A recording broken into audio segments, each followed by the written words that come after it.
watching the PBA live na live sa TV5.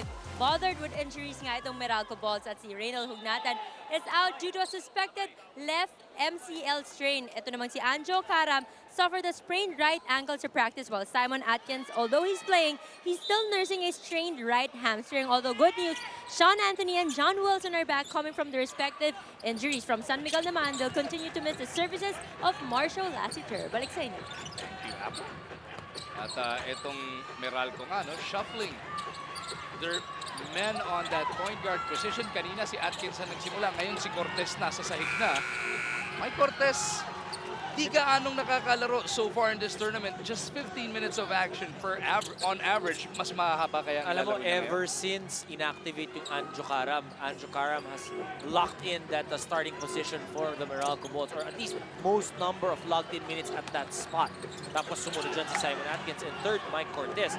You wouldn't probably think that, but they still gotta see how Mike Cortez will adjust to Coach Norman Black. It seems like they're really trying to motivate Cortez into showing what he's got. As we take a look at this Smart Bro fast break at sa atin ng Smart Bro Tomorrow's Internet, that was Cortez pitching it out papunta kay Dillinger. He gets the basket and this bonus free throw is coming up.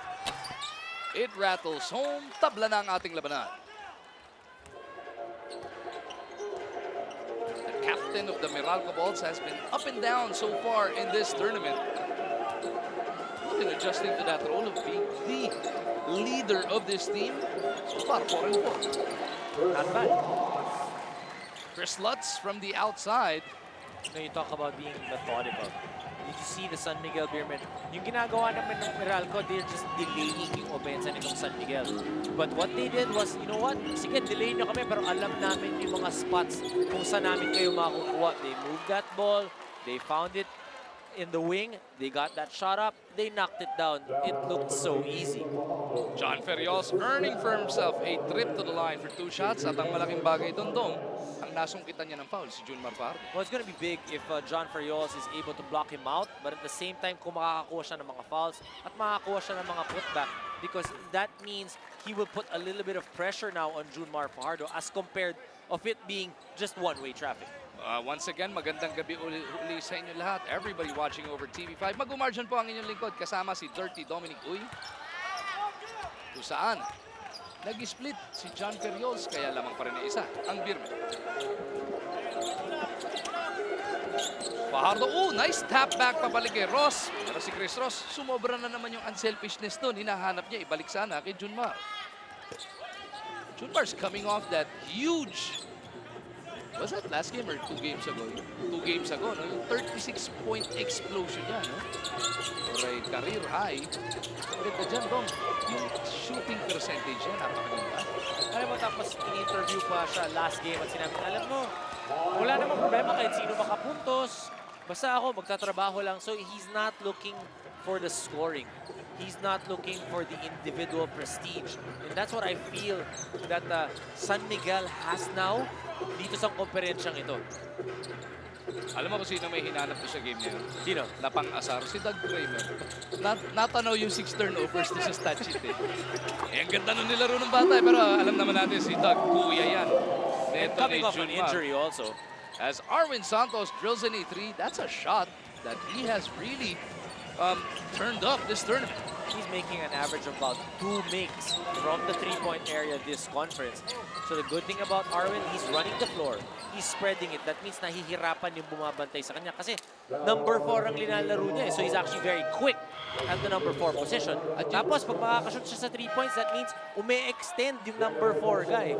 And then he crashes the board. So that's why it's so difficult to stop Arwin. Eh, kailangan mo talagang habulin dahil yung 2 makes a game na yun, Dom, about 39% shooting siya doon as we send it back over to Apple. Offense sell tickets, defense win games. Yan ang thinking ni Coach Leo Austria. Kaya naman, kahit 80 points lang average nila sa scoring, proud sila that they limit their opponents to way less than 80 points naman. Also, he has slowly transformed the habit of the players from dribble drive offense, kung saan masyado daw silang hyper, to a more patient and disciplined offense wherein they really move the ball and find the best shot. And that has been working well for the Beermen. Talagang way below 80 as Sol Mercado drills in another 3. The Beermen are number 2 in the PBA right now in terms of defense. We mentioned this over at sports5.ph. 76 points per game lang ang kanilang pinamimigay. At kapag tinignan mo yung statistics, diba, binibigyan tayo of all the statistics of the entire league for all of the games. Kapag tinignan mo, usually, when you're leading in the team standings, you're in number 1, number 2, or number 3 in all of those categories, but not necessarily for the San Miguel Beermen. So that means they are good at everything, but they are excellent in defense. Ito namang Meralco will have their hands full tonight. Their defense has been wanting so far. They are second to the worst in the league, giving up close to 91 points per outing. Dito, 17 na kagad pinamigay nila. Mahigit at 4 at kalahati pa natitira sa quarter number 1. Pagdating naman sa Meralco, you know, all you want to do is to be able to compete every game. Ang philosophy nila, they need to be able to outwork their opponents because they are undermanned in terms of size. So kinakailangan nila tulong-tulong sila. So you don't really look too much at the score because there were a couple of games na nag-overtime sila, tapos merong isang double overtime. So tataas sigurado yung score doon. But what they want is to be able to stay and keep it close and hopefully win it in the end. Speaking of teamwork, Mercado located Fajardo over at the other end. Ildefonso steps into this one. Elbow jumper doesn't drop. Ronald Pascual with that rebound. Kasama niya sila Sol Mercado, Chris Lutz, Arvin Santos, and Junmar Fajardo as we head into the San Miguel Beer timeout. 4 na minuto sakto natitira.